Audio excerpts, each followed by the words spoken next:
And we are still waiting to learn the identity of the person killed in an accident this afternoon in Montgomery. Police say the person was hit by a truck in the 4100 block of Troy Highway. There is no word tonight on whether any charges will be filed in this case. As soon as we get more information, we'll pass it along to you. One person is dead after a crash involving two 18-wheelers. The accident happened just after 12:30 p.m. in the 700 block of Hyundai Boulevard.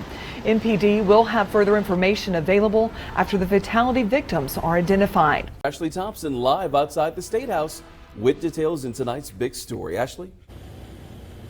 Hey, Daryl, Governor Robert Bentley called a second special session to begin right here at the State House next Tuesday. Lawmakers are tasked with filling a $200 million budget shortfall. But will they actually pass a budget this time? And what happens if they don't?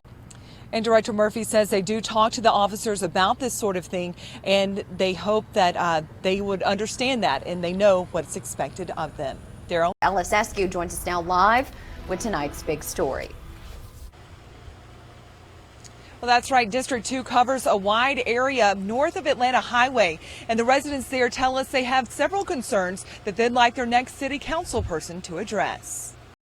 The 50th anniversary of Bloody Sunday in Selma was an emotional day for many. I am replicating the footsteps of Bloody Sunday 50 years ago. And I'm grateful that I have the opportunity because I fully understand what the Voting Rights Act is all about. Tens of thousands of people marched across the Edmund Pettus Bridge, the site where the Selma to Montgomery marches began. It feels like it was in 1965. While many on the bridge were not alive on Bloody Sunday, others remember exactly where they were on that day. I was 13, and we lived a mile on the other side of the bridge. And what we could see Bloody Sunday was the confusion, and I actually had a brother who was here as well. Ruth Cummings and her husband Claude say they hope people remember the purpose of the Selma to Montgomery marches. I'm hopeful that people will leave here and then go back to their communities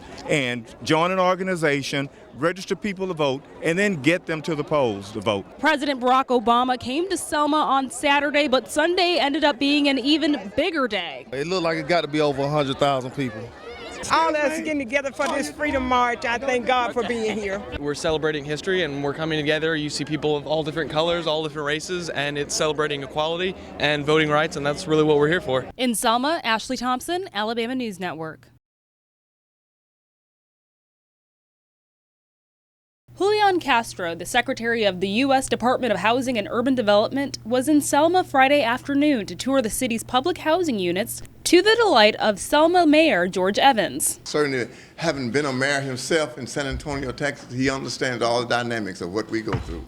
It was a time to show the Secretary what Selma's public housing needs are. The reality is that the federal government is no longer building brand new public housing. They're just not. So we have to find ways that we can not only renovate, but we can also totally build. Congresswoman Terry Sewell says more resources are needed to bring older public housing units up to date. Castro says a lack of finances for public housing is a trend throughout the country. We have right now a backlog of about $26 billion of needed repairs in public housing. And every year we lose about 10,000 public housing units to disrepair. But Castro says there is some good news with a newer program called the Rental Assistance Demonstration, where private money goes to renovate public housing units.